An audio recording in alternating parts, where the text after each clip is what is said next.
Guys প্রথমে ভিডিওটা দেখো, তারপর ভিডিওতে করা ফানি কমেন্ট গুলো পড়বো। So let's go.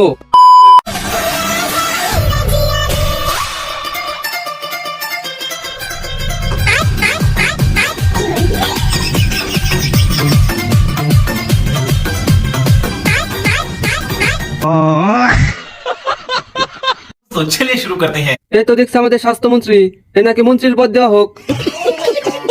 নিচতলার মানুষের জানাজা করার জন্য হুজুর ঠিক করা হোক। তাই তো বলি, এবার চিড়িয়াখানায় গিয়ে জলহস্তি দেখতে পেলাম না কেন? এটা কি পেট না সমুদ্রের ঢেউ? আপা এত নাচানাচি করলে তো আপনার পেটের বাচ্চা মরে যাবে।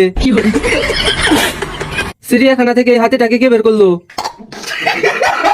মানুষ? বিচি ছাড়া মানুষ। ভাই তুই কোন গুদামের চাল খাস? বেচারা চিপাই পড়ে শেষ। মানে ছোট ভাইয়ের কথা বলছিলাম আর কি। ভূমিকম্পের সময় সাগরের অবস্থা দেখলাম।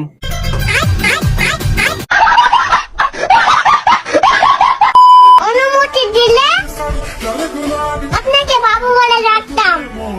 বাবু এত সুন্দর মাইয়া আমি জীবনেও দেখি নাই। तो चलिए शुरू करते हैं। আমি পাবনার দারোয়ান বলছি, আমি ঘুমাইছিলাম আর আমার রুগী পালাই গেছে। কিউট? জোর করে কিউট দেখানোর চেষ্টা। থাক, বাবু বলে ডাকতে হবে না, তোমার উপর ক্রাশ খাইছি, জান বলে ডাকো। বাবু দাঁতগুলা প্লিজ পরিষ্কার করে আসো। বাবু আকাশ থেকে পরি নেমে এসেছে গো, সবাই দেখো।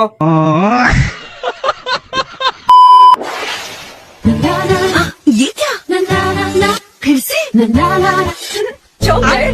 very lovely साबुन दे दी तो चलिए शुरू करते हैं। তেমন কিছু না, মিয়া খলিফার ছেলে যখন অ্যাক্টিং করে।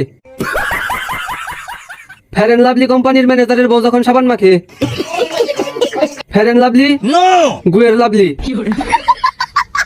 সবই বুঝলাম, তোর মেশিনটা এরকম করে দেখা। প্রথমে ভাবছিলাম মিয়া খলিফা, পরে দেখি ফেয়ার এন্ড লাভলি খলিফা।